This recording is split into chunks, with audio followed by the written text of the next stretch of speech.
Well, I've decided that it's time for me to get started on the addition of the live tooling to my new lathe. So I'm going to be doing a little documentation on exactly what I did to route the wiring for the live tooling. Now this is the inside of my electrical cabinet for my lathe. Most of you know I ordered my lathe with 2 live tools. Might have been a little overkill, but what the heck. So these are the controllers for the live tooling. I've got 2 of them here, and they are coated with 60 or M60 for on and M61 for off. And this one is M62 for on and M63 for off. So they had the cords in the back here, and I started running them up through the wiring channel. Lots of wires. Cables that were on there ran to the point at where I was going to install the outlets. The problem that I had with running it through that beam is trying to drill a hole through it with all the wiring in there. I know I could put wood in there and whatnot just to keep it a little safer, but then a friend made a suggestion which I thought was quite interesting. At the back of the machine, you notice these stainless steel braided cable carriers coming down. There's one that goes right to the back of the turret. And here's another view of the turret. He thought it would be interesting to just mount the connectors for the live tooling there. Well, when I started looking a little closer, you can kind of see some cabling running down there. So I put my hand up, and there's a whole bunch of space in there as well. I'm liking this idea even more. So I took the screws off just to take a closer look at what's underneath that cover. And here's another view with the cover off. And as you can see, it's a pretty decent cover. Nothing's getting inside of it. And there's a fair amount of room behind the turret for this wiring to go. So that's what I'm going to do. I'm going to run that wiring down through this carrier, which will come out here. And then I'm just going to mount the connectors for the live tooling here and here. These are the kind of connectors that came with my live tooling. Not a bad connector at all. Pretty sturdy, but I didn't like the fact that when you disconnect it, it's not waterproof. Here's a little bit better view of the connector that I got with the machine. As you noticed in the previous to this clip, I was having a little issue unscrewing it and getting it to separate. They do connect together really well. Just was concerned with it not being a little bit more waterproof when the live tooling wasn't connected at all. And just to show a little more, this is the live tooling spindle. Takes an ER11 collet in the nose. And on the back side, again, you have that connector. So I'm still going to have to use this style connector for actually hooking the unit up.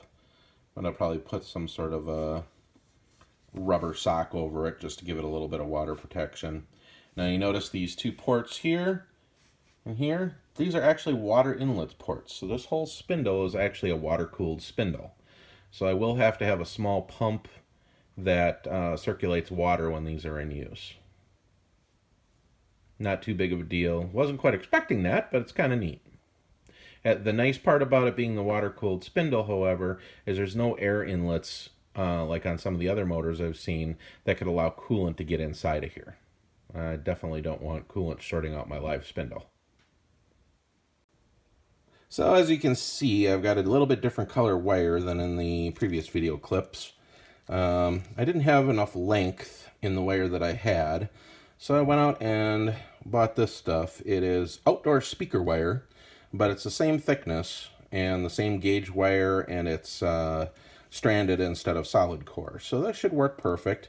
Got the switches, or the sockets rather, moved over to this wire, and all shrunk wrap on the back.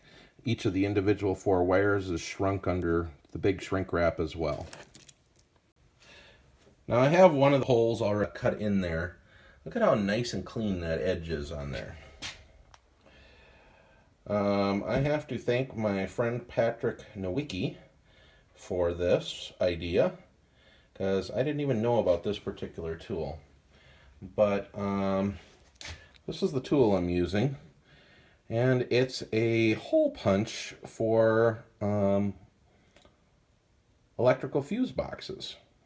I did not know this worked like this, but I will show you how it all works. I'll get this one set up in the hole.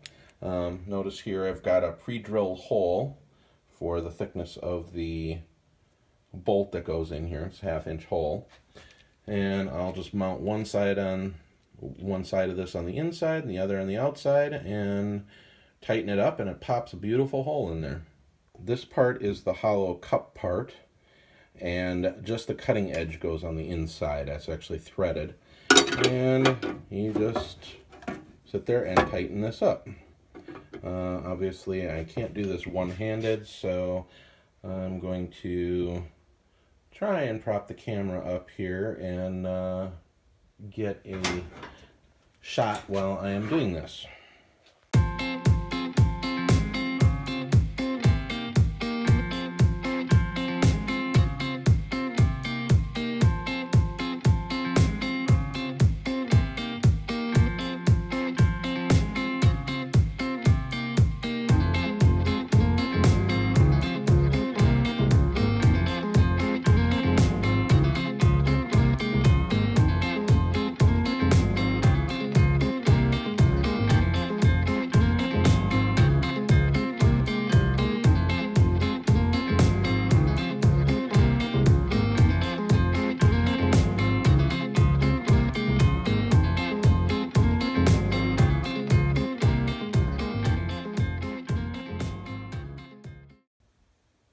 Well, this one didn't come out quite as nice as the other one, but a little bit of cleanup with air grinder and it'll work.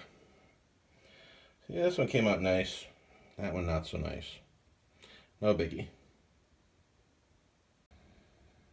And here is the sockets all installed. Seems to lock on pretty good. I think these are going to look really nice.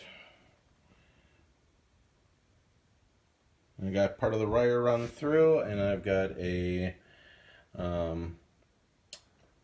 pull tape run through the tube to get the wires up to the top side here.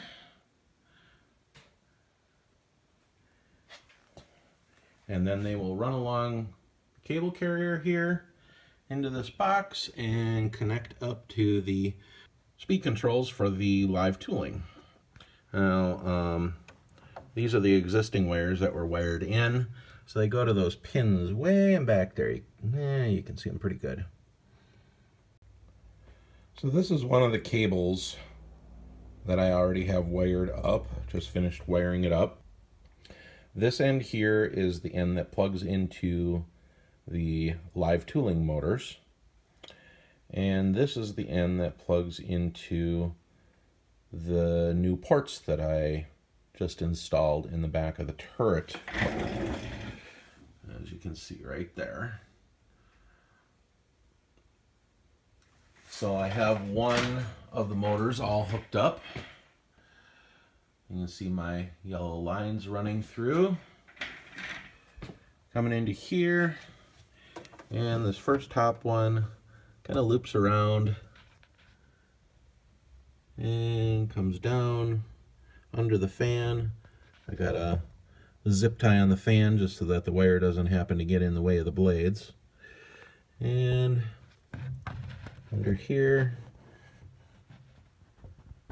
you can kind of see them running up into the bottom of the VFD control and connected up to the pinout ports in the back. I'm now currently working on the second one. I got some spade connectors, and before I disconnected anything, I mapped the pinouts and marked them out with little dots as to which pinout they go to, so I don't lose track.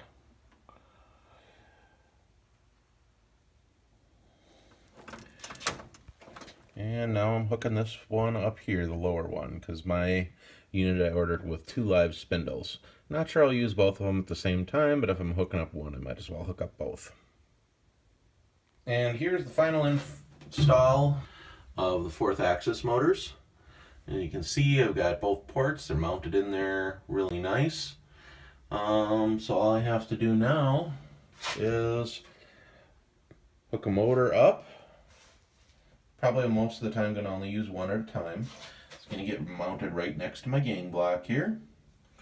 And with a coiled up cord running to one of the ports, I'll be able to turn those spindle motors on with M code. The speed is controlled by these nifty little potentiometers that was installed at Automate. Yeah, and that's the end of my installation video for hooking up some interesting remote ports on it.